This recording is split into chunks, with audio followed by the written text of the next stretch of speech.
And for that lap, they'll see Anna Checki lead the way with the pole. It is Keith Grant who starts next to her, as Simon Reed will begin from third and Cody Knight will start fourth today. After that, it is Tom Rogers in P5. David Grant, then back in the sixth position, is ahead of Bill Pelichewski, who starts from seventh today. To his outside, it's going to be Greg Checki. In ninth, it's Greg Herback. He is going to be joined, of course, by Chad Knight. Joey? And then in 11th, it's going to be Todd Ratura. 12th will be Dominic Lecault rolling off. And then on row number 7, it'll be Spencer Proper in 13th with Justin Lewis in 14th. In 15th is going to be Tad Cusack. Rob Trollinger qualified 16th for this one. And then one more row, I believe it's going to be Tom Kerr in 17th and Rami Fareed in 18th. Yeah, unfortunately, a few drivers having less than stellar days yesterday, and that's put some of them towards the back, but the qualifying means that others will be up towards the front. I think Bill Pelichewski, one in particular, glad that he has that qualifying, helping him not start from where he wound up finishing after his penalty yesterday. And there you can see just how hazy it is out this morning. Good news is it looks like the track is pretty much dried up enough, even though it was wet overnight. But we'll see how the racing goes. Like we said, it was a thrilling finish yesterday, so the bar has been set high as Anna Checki will start with the pole for this one. She waits for the call from the flag stand as we slowly approach the start-finish line, and there it is. Green flag is out. We fly towards Big Red. She got a very good jump. She immediately tries to cover off Keith Grant, taking to the racing line.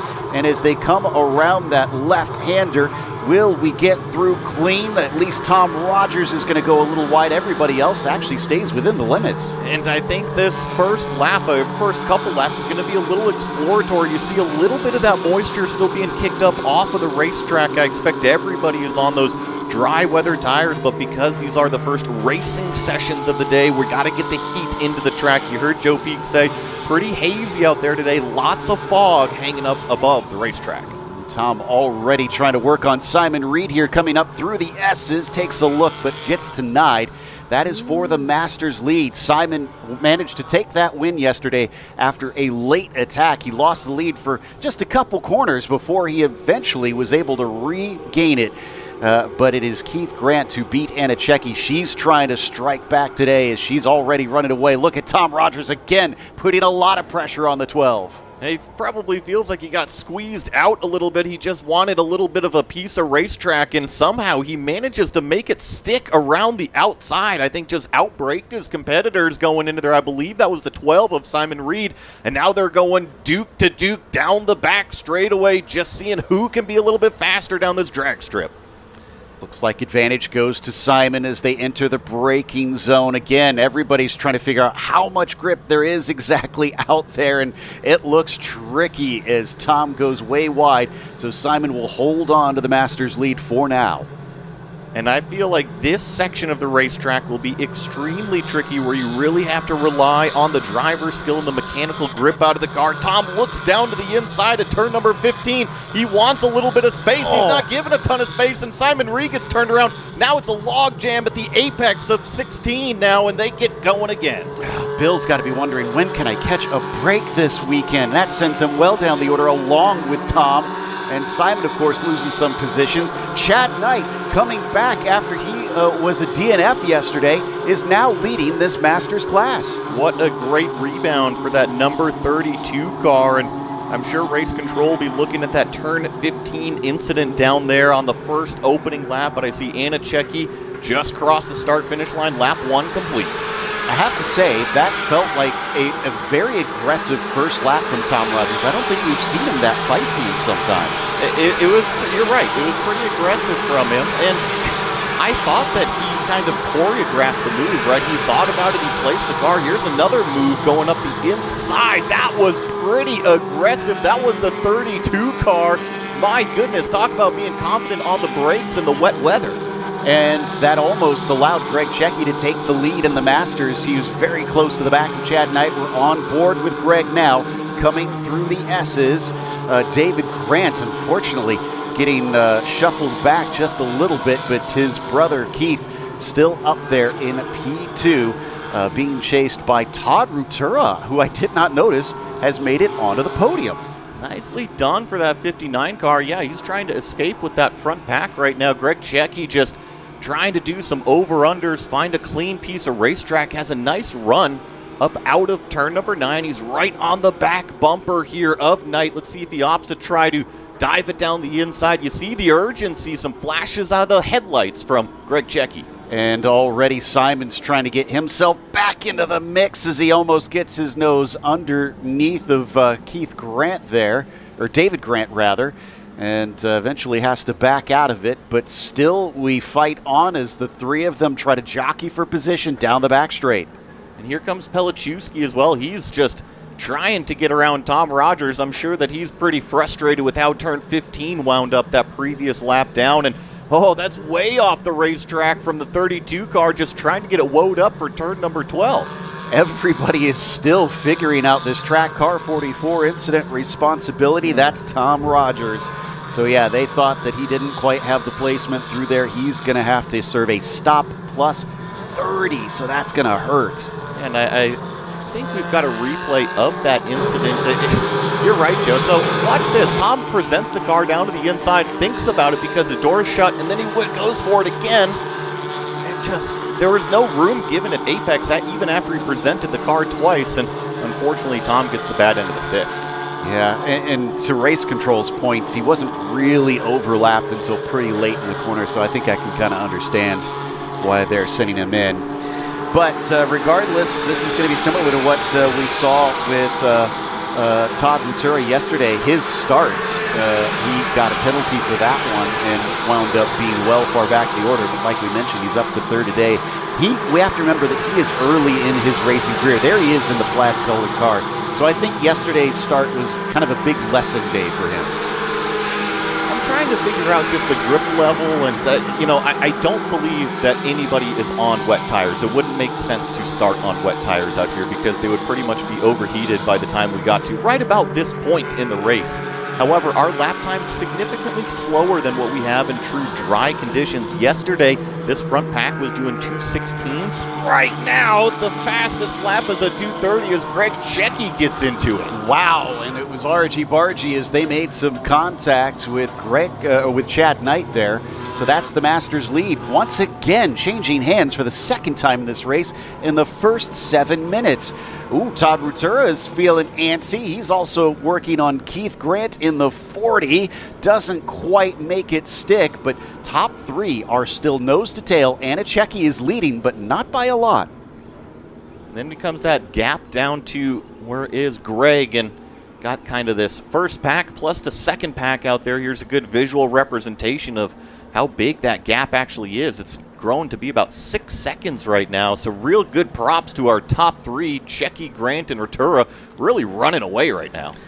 Although Chad Knight, though, has some problems up the inside. I believe he's going to lose a spot to Simon Reed. No, Simon sends it in too deep.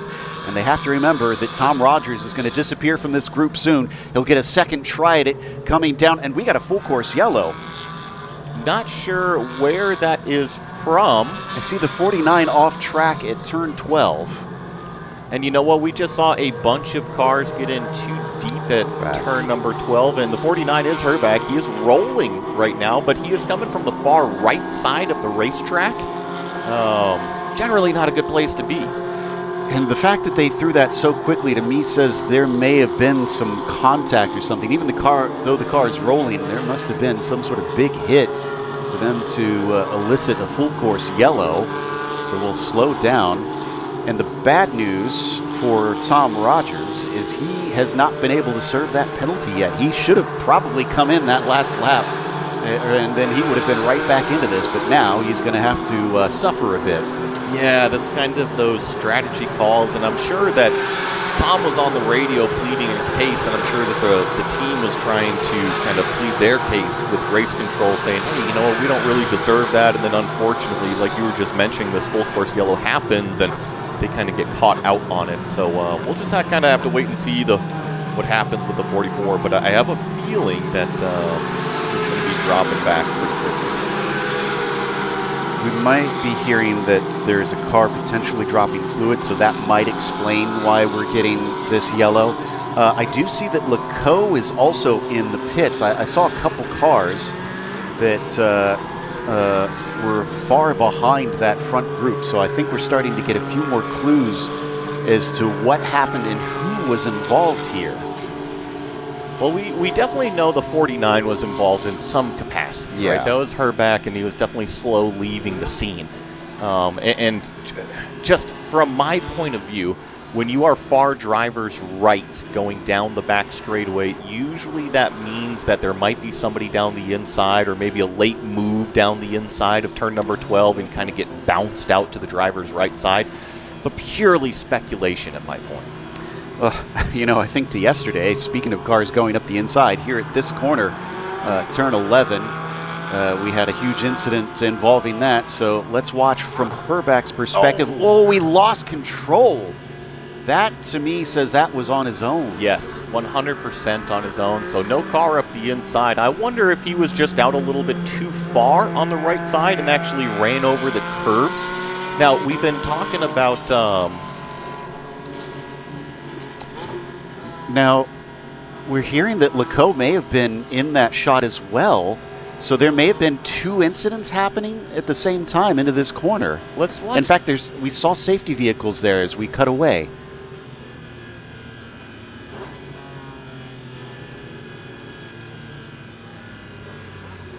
I mean, it definitely looks like just too much rear brake. He wasn't on the curbs after looking at it that second time.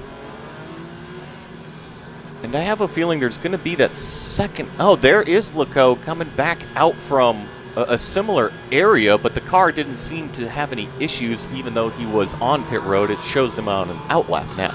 Yeah, okay. So maybe he had them just look it over and return them. But yeah, it looks like that was two separate incidents from what we can tell. The same corner, but Herback's very much looking like a loss of traction, and we saw the steam emerge from the car immediately. So I'm hopeful that that fluid is not some oil or something. Yeah, I probably would have left it there on the side of the track to get recovered after having a significant hit like that, but he did bring it back to pit road, and it seemed to be able to drive back to pit road just fine. And I think now it's just making sure the track surface is clean. And I wonder if there's just some debris and things such as that, and possibly that fluid that the safety workers are over taking care of, because that's the last thing we want in a braking zone is all kinds of that stuff scattered about, and it probably is right on the racing line considering he had all that contact on the right-hand side. It's probably pretty close. Thankfully, COTA's got these extra wide red sections of asphalt plus the grass over there, but yeah, things tend to spread and scatter about when you have an impact like that. But we got 23 minutes remaining plus that one lap to finish this one out, and I'm not sure if everybody has noticed, but COTA, Austin down here, has a whole lot of construction going on. There's lots of maybe new hotels, new facilities, new garages being built, and I think I saw even some new restaurants being put out turn 1920. Yeah, I suspect that they're getting some things ready for when Formula One comes back into town later this year. So we get to see all the in-progress work during our spring visit. And just to recap for everybody, since it was kind of chaotic at the start there, Anna Cecchi still leads. She's done a very good job in what has got to be quite tricky conditions out there, holding onto the top spot. Keith Grant is still behind her. Todd Rutura has moved up into third because of all the craziness going on behind. And then Greg Cecchi has overtaken the lead in the Masters. Chad Knight, who led briefly, is now sitting in second. They've got David Grant splitting second and third in the Masters, but it is Simon Reed who started out at the top of the Masters and wanted to try and get up to the overall lead, who has slipped back to seventh after he had a little bit of a tangle with Tom Rogers. A lot that has gone down in the first 10 minutes of this 35-minute plus one lap race. Want to talk a little bit about that penalty too, because you brought up an excellent point a few minutes ago before we got our replays, that Tom Rogers is not in a good position right now, right? He didn't serve that 30-second stop penalty, and so now he's forced to do it after the full course yellow. If he was able to serve it before the full course yellow, he would simply be packed up at the end of the field right now. So we still have 15 drivers running right now. Hopefully this should be a relatively quick cleanup. I do see some flashing lights still at the end of this back straightaway, so we're not in the clear yet. And with the safety car going drivers left, it's just kind of helping the field say, hey, we want to go over here, and yeah, there's all of those safety workers. In fact, I see some construction equipment over there by that wall. Ooh, I hope he didn't hit it hard enough that the Armco was damaged, because that could mean some sort of potential red flag or something if they have to repair the metal work on there. So crossing fingers, we're fine on that front. I was wondering, while we've got this full course yellow, if we'd have a chance to maybe turn the cameras to our third place in the Pro-Am's Todd Ventura, because we didn't really get to talk about the new livery on this car, and it's kind of one of my favorite stories from the weekend, that he had some problems back in Sonoma, so he's brought the new car, hence the new livery. But the plaid look on it apparently is an homage, because he had been caught out a little bit in one of the podium ceremonies. There it is, and was on the podium in his pajama pants. So it was so amusing to everybody around. They figured, you know what, we're just going to lean into it, and so that's why they have the plaid all over the car. Is they're kind of saying, you know what, this is now the pajama pants team. So they're owning that one. I like the individuality aspect of it and the creativity, definitely. And you know, I will take a individual car out there that looks different. It especially from a commentator's point of view, makes it a whole lot easier to spot, too. Yeah, very much so. And I guess plausible deniability, because, you know, we've seen plaid on Porsches quite a bit. I think the FAF and, you know, some very famous teams in the past that have sported similar looks on them. So if they don't want to talk about it anymore, then they can just say, yeah, no, we're big fans of FAF. That's what it is. Well, still cruising under full course yellow conditions right now. I think probably the trickiest part about this is that we're not really drying off the track that much, right? Yeah. Is that when we were under green flag racing at speed, you've got these cars and these hot tires, and it's kicking up the water and literally drying the track almost like a big old vacuum out there. But now that we're under these safety car speeds, everything has slowed back down, and we're not getting that moisture off of the racetrack. So when we do go back green flag racing, it is still going to be tricky conditions. And the thing I'm glad to see is that everybody was on the ball this morning in terms of the tire call, because that was an unfortunate thing in Sonoma, as there was a few teams that wound up making the wrong choice on a drying track and suffered for it. So yeah, I'm sure they're dancing on tiptoes out there, but at least everybody is kind of doing the right thing. I was watching some of these onboards and just trying to figure out the attitude of the cars and the drivers to say, you know, how do they feel when we drive by this incident? Are they still heavy in the warm-up procedure? Do they feel like it's still going to be a little while before we get back to green flag racing? Certainly seems like the Czechs have been constantly warming up their tires. I was noticing Greg driving over a bunch of apex curbs, which a little bit interesting under yellow. Yeah, I'm not sure what he's trying to do. I think one of the reasons could be is, hey, drive on the racing line to try to dry it out as much as possible. Yeah. You know, it's just not doing a whole lot under these conditions. And I also think about the vibrations and everything in those big giant orange apex curbs past the alligator curb. So I just risk assessment, and yeah, Joe, I don't see those construction workers out there anymore. Okay, excellent. So theoretically, that means we should be getting going soon. Lights are still on the safety car. Oh, but it looks like they have now turned them out, which makes sense because their limit was turn 15, which is coming up here with this left-hander. So we are good to go. And now Anna Checki is going to have to restart this race. We were talking to her yesterday. You know, she said that she's been learning all kinds of new approaches and scenarios that she has to be stuck in. So I'm trying to think if we've seen her restart from the front before. I'm sure she has, right? She has been leading so many races. Yeah. Especially between USA West and the North America Cayman races. I'm sure she has. It seems likely. Keith Grant, though, is going to be trying to hustle past because he managed to beat her yesterday. And again, he's the one that's trying to chase her down in the points battle for the Pro-Ams so far this season. Every point will matter. Safety car is in and the green flag is out. Anna does get a decent jump, but it looks like Keith is pretty close behind her as they head up towards turn 1. Don't know that he's near enough. He gets on the binders as the brake lights light up. And look at that, up the inside. Chad Knight wants the lead. He's going to take it away. Oh, but we have a spinner. That is Todd Rutura who saves it, but that holds up the 72. Chad Knight will somehow keep the lead, but now Simon Reed is right behind him. And thankfully, Pelichewski went all the way down to the apex grass in turn number 2 to avoid the 72 chopping down there at apex. So he did a nice job of accident avoidance, and there was a big wiggle right there from Chad Knight in the 32. Simon Reed is looking to get around. Tires need to get back up to temperature on this greasy track. Simon ready to pounce as Chad is struggling out there. He goes wide up through turn 8, over 9, a cutback from Simon Reed. Try to find the inside of 10. Don't think he quite has it, no, but he could send it up into 11. We've seen him good on the brakes into there. He takes a tiny peek, but no dice. Oh, maybe not. He thought twice about it and dove late at the apex, and it was covered off late by Chad Knight. Now it's going to be that run down this back straightaway here. Who can sit in the slipstream? Who's got the top speed? That red car out front is our third place overall of Chad Knight. Simon Reed in the black number 12 trying to get around here into this brake zone. We've seen him so confident on that brake pedal pressure. Opts not to do it here.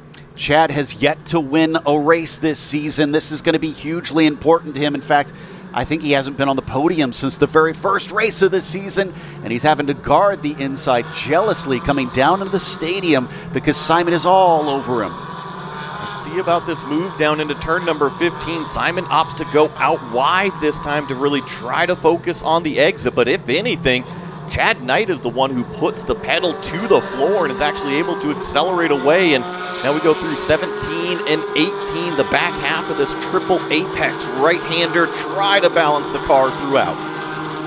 I was just noticing Keith Grant was all over the back of Anna Checki going into 19 as well. This could be interesting. Up to 20, you can sometimes get passes there, but it's often better held off until you get to the first corner. He is indeed very tightly behind. The number 40 could be a threat, but it seems like Anna once again got a very good exit coming off the final turn. It looks like Tom Rogers is now heading into pit lane to serve that penalty.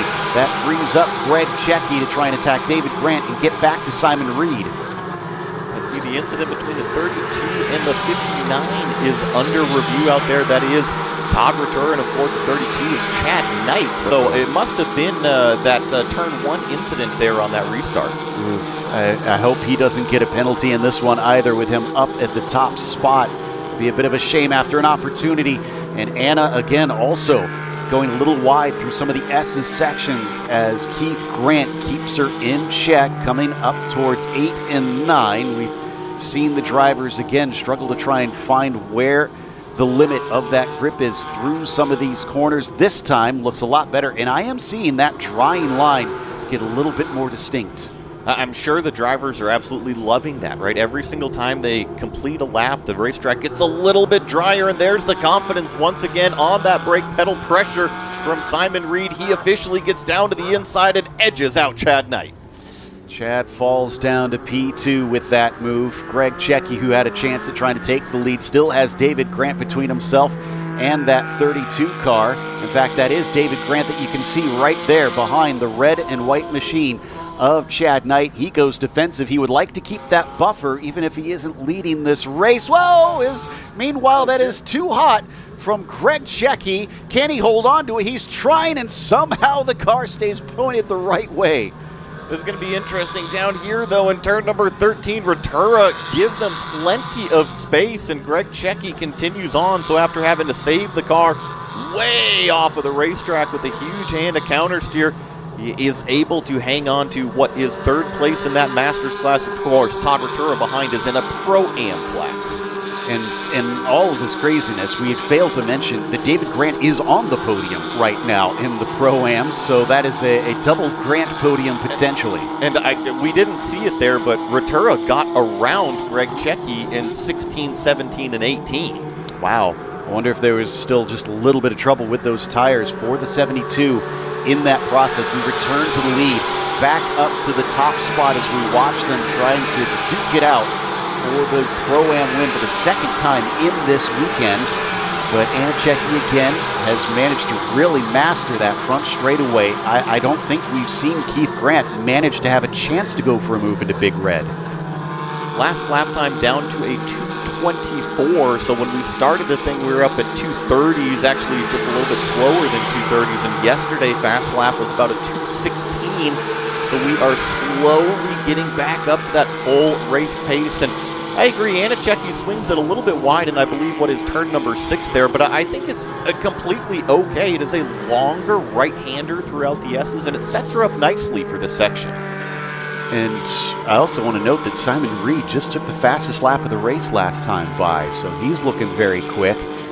But again, he's already up at the top spot of his class. His main worry is just not to get tangled up with these two and kind of run his own race. Here we go again down the long back straight. Keith still within a little bit of a dangerous range of Anichecki. She's probably going to have to be focusing as we got Bill Pelichewski and Greg Checki now going quite wide. And Greg has been in the thick of the fights today. And Pelichewski is going to say, hey, give me a piece of this racetrack right here. Why are you driving down the center of the road? And I feel like it's probably because Pelichewski pushed him off on exit, and I saw that the left side mirror from Greg Checki is officially folded in. Oh, so yeah, they've definitely made just the tiniest bit of contact. Another loose moment for the 72, this time on the inside through the curb. And again, some squeezing happening down to the apex as Greg tries to fight back on Bill Pelichewski. This is for third in the Masters class that they are trying to decide. Going wide, he tries to cut back underneath through turn 15. Gets the launch, but it's a short run to the triple apex. We might want to stay here for a few laps because these drivers, I feel like the tension is kind of pretty high in the air between these two. They were leaning on each other going down the back straightaway. They were kind of leaning on each other there in 12 and 13, so I don't think this one is done yet. Now, we see that car heading in. If you noticed at the bottom of the screen, the 32 got a penalty for that incident with Rutura. So Chad Knight has been given the blame down to the inside, and the fight continues. Ring the bell once again. Who is going to come away with this, and will somebody have a black eye because he's getting a little hot? Yeah, I agree. I think that something's got to give between these two. We'll see if it happens at Apex here, and Pelichewski does leave room, runs out a little bit wide, and this is all very, very interesting for Cusack there in that blue number 15. He's looking at this out the windshield saying, do I really want to put my foot in here? Well, I mean, Tad's thinking, I got a podium yesterday. I could get another one. And, they're going to go wheel to wheel once again. What a move by Bill Pelichewski, making a pass through the S's section. Just carrying the momentum into that S's. Was able to get around the 72, but, you know, it's just side by side going in there, and I think that Greg is really looking for the way back around after he got overtaken down there in that 12 and 13 complex this previous lap, and we're coming up to this exact same area where we saw it all kind of unravel. We're going to see if Greg Checki can get close enough here on the back straightaway. Pelichewski crucially pulls out maybe 2 car lengths there in the brake zone. And can we talk about approaching behind them is Justin Lewis. He's in the top 5 in this race right now, although Farid looks like he's trying to change that as we just saw them in the foreground of our shot. But a big shout out to Justin. He's having a great race. Yes, and awesome to see Lewis racing over here in the North America Cayman series as well as that USA West series that we'll see a little bit later today. So you're right, Justin having a fantastic race, and I think that Pelichewski has finally pulled out just enough of a gap to kind of stiff-arm Greg Checki behind. And sadly, I can report that Farid did get by, but Justin's still in 6th in that Masters class. So not doing too shabby here today. And this is finally settled down, I think we can say, for that 3rd position. Bill Pelichewski gets that spot. We check back in with Anna and Keith still just glued at the hip up here to decide the overall lead. And if anything, I think that Keith has put more pressure on right now. He swung way out wide on the entry of turn number 20 to really open up the radius here. Anna does a great job on corner exit, though, leaves about 2 car lengths between the two of them. The Ford, you see him kind of feint down to the inside, force Anna to go defensive, and then he goes back to the racing line, just trying to get a little bit of an upper hand on some over-unders. Yeah, this is the first time I think we've seen her defend into turn 1, so she's starting to feel it. I also noticed that Rutura and David Grant were fighting for third in that Pro-Am category. So we'll have to keep a little bit of an eye if that should change to decide the last step on the podium there. And yeah, every single time, you're right, that it seems like that's just the line that Anna likes to take through the middle of the S's. And I have a feeling that if we didn't have some tire bundles there on the apexes, you could get a lot more greedy with the inside of the racetrack, but I think she's doing the right thing with the line, letting the car drive, right? If you tell the car to do too much, it gets bound up, and all of a sudden it just doesn't act the way you want it to. So sometimes you just have to let the car do its thing. Always fascinates me when we get drivers that are penalized and suddenly we look at their lap times and they are on fire. Tom Rogers is lit up. He just set the fastest lap of the race from back in 10th in the Masters. So he's pushing as he can to try and do something with this, but with 5 minutes plus a lap left, there's not going to be much more for him to do. I tell you what, if I was on the radio on CHR, on Grant Motorsports, on Pro Sport Competition, any of these top 3, I would be saying, hey, guess what? Tom Rogers just turned a lap that was 2 seconds faster than you. The track has it. The car has it. You just need to find it. Down through the stadium section, another track limits violation. So that's a warning for the 31, Dominique Lecoq, another off track, and he'll have a 3-second penalty after that one. So as we watch Todd Rutura on our screens, he's still got that third place over David Grant. Not by much. Looks like he has at least got himself at arm's length away from him for now. You know, I was just thinking about that plaid livery that you were talking about earlier with Rutura. All they need maybe is a checker set or a chess set, and it can kind of double over as a game board as well. Exactly. I mean, David Grant's does have, I think, kind of a checkerboard pattern on it, so definitely a theme starting to show up on these cars. This looks a lot safer for Anna coming up into Big Red this time. In fact, she does not cover the inside. So as she exits out of that hill, she's got a much handier gap than we have been used to seeing. I wonder if she's calmed down and focused forward. Well, and here's the thing. It was a 2:23.4, so it wasn't even her fastest lap, and it wasn't even Keith's fastest lap. So maybe the drivers are still trying to find those drier areas on the racetrack, and in that exploration phase, you might slip up on a corner or two. I mean, there was only 4 cars on track that didn't set their personal best that last time by, so it's very much a drying and gripping up track right now, as the drivers have discovered where to go. Well, and I'm looking at our top 2, 223, 223, but then we go down to Todd Rutura and down 222, 222, 222, 222. So everybody else has found some speed. Ooh, there was another little defense coming into turn 11. Anna now sees Keith Grant poke at his nose here and there. Impressively, Simon Reed, who's been quite quick this weekend, has not been able to catch them, despite him also setting personal bests, although he was quicker, like you said, last time by in comparison to them. As we come down, there's another big look down to the braking of 12. A little bit of a late defense from Anna, and that might cost her as she struggles to get the throttle down out of turn 12. They're now side by side into 13. A switch back from the 40 doesn't quite do it. And all of a sudden, Simon Reed is on the back bumper of that orange number 40 car. That is exactly what Keith Grant does not want to deal with right now, is a car that's not in his class while he's trying to fight for the lead. And I actually think that the defensive posturing and the defensive placement of the car right now, Joe, might actually be a negative thing. If it's drier on the racing line, if you can force somebody into a defensive kind of placement on the racetrack, they might not have as much grip. Yeah, let them go for it and see them sail off into the runoff. We've seen a number of drivers already do that today. 2 minutes and some change left to go. It's going to be tight on if we get around. No, it's not. They are going to get the white flag next time by.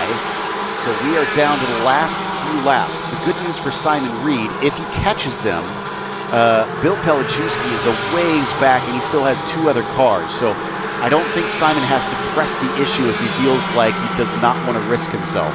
What I was talking about with that offline moisture and lack of grip, I think he was put on full display by Keith Grant coming out of what was turn number 20. So Anna Cecchi kept it more on the racetrack, and she was able to accelerate up the front straightaway, while Keith Grant was way out wide into the dirty stuff, into the wet stuff. And look, it just kind of ballooned that gap between him and Anna. And Anna set her personal best that last time by. So despite the defensive move, she still was quicker.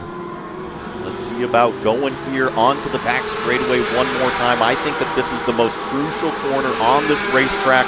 As long as you can execute throughout, you'll have the nice drive down the back straightaway. Let's see who gets it as they get on the throttle once again, start to pick up speed, heading towards the braking of turn 12. I think Anna is pretty much in the clear on this one. That looks way too far away for Keith to make a realistic shot at it. But we still have that one more lap to go. Interesting that Simon is also kind of looking down a little bit off the racing line there. And you got to trust the drivers, right? They've got a better view of the racetrack and where that grip level is than from what we can see. In these overhead shots, you can see it's definitely mixed, right? There's some dry areas, but it doesn't necessarily mean that there's a wet racetrack. It's up to you to find that grip. Wow, Tom Rogers, I just realized because I saw he was purple again, 2:20.8 last time. Yeah, 2.2 seconds faster than our leader right now. The speed is there. Yeah. It's out there. You just got to go get it. There it is. That's an aggressive move up the inside from Keith Grant. An over-under from Anna Cecchi should get her the lead back unless you got a terrific drive through. I think it's still side-by-side going into what is turn number 20. Anna Cecchi has the apex. Simon Reed is that dark car in the middle, and Anna spins it around on the throttle. Simon Reed takes the overall lead. I think she caught it. Yes, she did. She is able to keep going, but she's going to lose a couple positions in the process. I think that's down to 4th for her. Todd Rutura up to 2nd. Keith Grant is now up in the top spots, at least in class. Simon Reed snuck by both of them. A great heads-up racecraft from this number 12 car. He just saw it all unfold and took the clean way through. But talk about an aggressive move from Keith Grant down to the inside of turn number 19 to force the issue. That's not really a passing corner typically, so I think he caught her by surprise on that one. She did a great job cutting back. It's just the unfortunate turn 20 that wound up costing her in the end. It was very Miami Verstappen-esque, wasn't it? With the big 360 there and then continue on.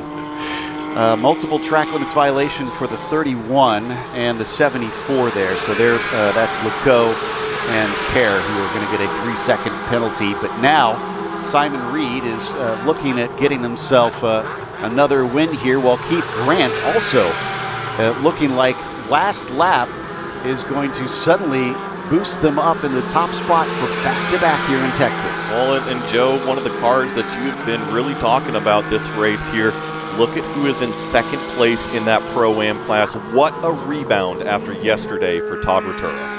Just a great job. He was kind of, I think, a bit of an innocent victim, if I'm recalling correctly. It was the penalty. Yeah, I was trying to remember. There were so many incidents on the first lap yesterday. Yeah, it was the start. So not an innocent victim, but again, learned his lesson well and has mastered today's race. But this man has really been on the top of this weekend. Simon Reed has been incredible. Took the overall pole in the first race, and while he did not start on the pole in this one, I mean, he basically bided his time. He waited patiently, took a few goes at it, but looked for the right opportunity and absolutely snatched it away. As we come around the final corner, Simon Reed is going to win twice here at Circuit of the Americas. Keith Grant follows him home, doing likewise. What a race there, and then now we just wait for the rest of our fields here. There's your overall winner and your Cayman Masters winner, Simon Reed. What a terrific job, especially after having that lap number 1 incident, Joe. Todd Rutura and David Grant also on the podium at Pro-Am, and Bill Pelichewski and Greg Checky did manage to bring the cars up on those top 3 spots after it got aggressive. We're going to let Joe Peak head on down to the podium celebrations with all of our drivers as we wait for everybody else to cross the finish line over here. Still waiting on the company of Tom Rogers. I believe that he is going to be next across the finish line. And, of course, he had to drop way back from that penalty early on, getting into the back of the number 12 car. There's Tom Rogers crossing the line, and then it's going to be Dominique Lecoq, Kerr, Knight, and Trollinger. There is our Pro-Am class winner of Keith Grant in that number 40 car. I think we're just waiting on one more. The number 94 car is coming around turn number 20 right now. That is Rob Trollinger. And then after that, we're going to go ahead and get our results up by class. We'll go ahead and read those out while the cars take their in-lap, cool everything back down, and head on off to the paddock for those post-race winner interviews. Here is our Pro-Am results in the Cayman class. Keith Grant in that number 40 claims the win. Todd Rutura with a great rebound after yesterday finishes in second place. David Grant in third was able to hold off Anna Checki. Anna was trying to get back onto that podium after that late spin. She finishes in fourth place. Unfortunately, Cody Knight and Spencer Proper did not partake in today's race after yesterday. And then comes up to our Masters class results. It was the number 12 car of Simon Reed, your winner over there. And then it's going to be Bill Pelichewski in second place in that Nerds machine, the 62. Greg Checky recovers to finish in third place. Dad Cusack going to be back here in fourth. Rami Farid in fifth. Justin Lewis with a terrific run. We heard Joe Peak talking about Justin Lewis, and we usually see him over in the USA West Series, but had a fantastic outing here in the North America Series, finishing sixth. Tom Rogers with that penalty finishes down in seventh. Chad Knight back here in eighth, kind of a similar story. Dominique Lecoq in ninth. Tom Kerr rounding out the top 10. Rob Trollinger in 11th, and unfortunately we saw the full course yellow from Greg Herback early on.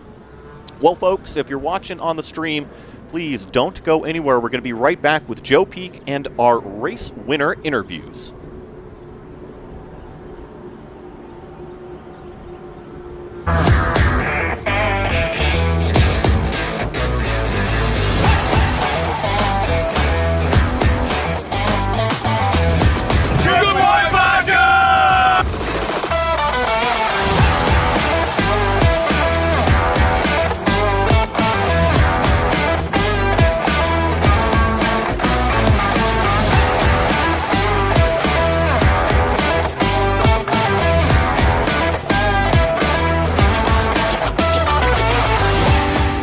Experience the ultimate thrill, Porsche GT Track Day, where passion meets performance on some of North America's most legendary racetracks. Designed exclusively for Porsche owners, this is your chance to unleash the full potential of your vehicle in a motorsport environment. Drive the same circuits as professional racers, on the same weekend as Porsche Sprint Challenge events. Where will your Porsche take you?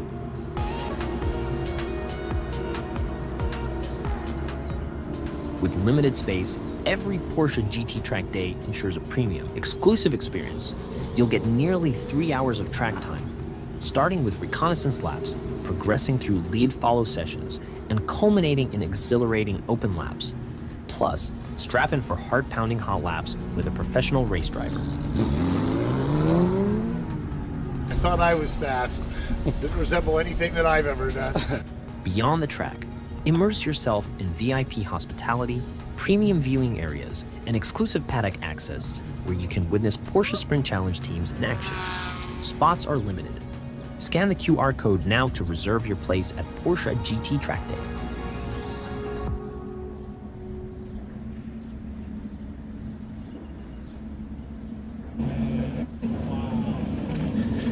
Simon Reed was not only our Masters winner, but our overall winner as well. Simon, you had some interesting battles because you kind of got sent backwards a little bit. What was it like trying to work your way back to the front?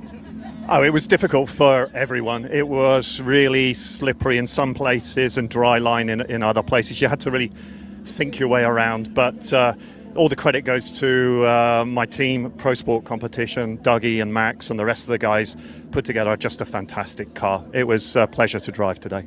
And what was it like coming up to that last lap, seeing that action happen in front of you? I'm sure you were trying to wait for, not interrupting them, but you kind of had your hand forced.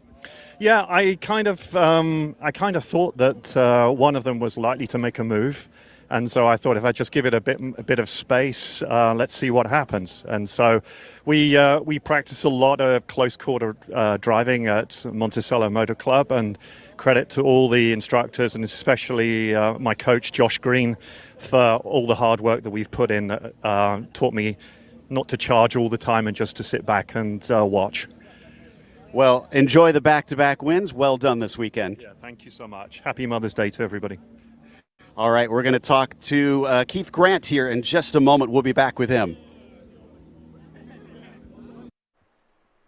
To everybody out there watching on the stream, thank you so much for catching up with our Porsche Sprint Challenge North America action here at Circuit of the Americas. Just outside of Austin, Texas. We just completed Cayman Race number 2 for the weekend, and I believe Joe Peak is standing by with another winner. We have Keith Grant with us, who made an amazing move at the end of the race to try and take the win.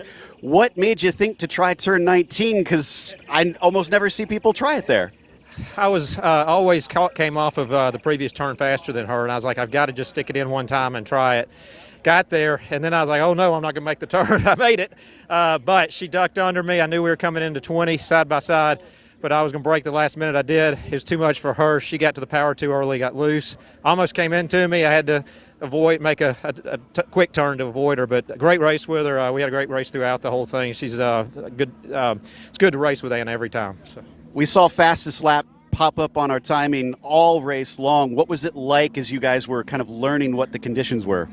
Well, it's constantly drying, and so the biggest problem was actually the end of the back straightaway. That was the hardest place to find your braking point. It was the dampest the whole turn, that and actually turn 1, right where you need the brakes. And so I was just searching for grip every time, learning where the grip was, where to put the car, what curbs you could use, what curbs you couldn't use, and where it was just going to slide out from under you. So it came to us by the end of the race, and it wasn't too bad on the last few laps.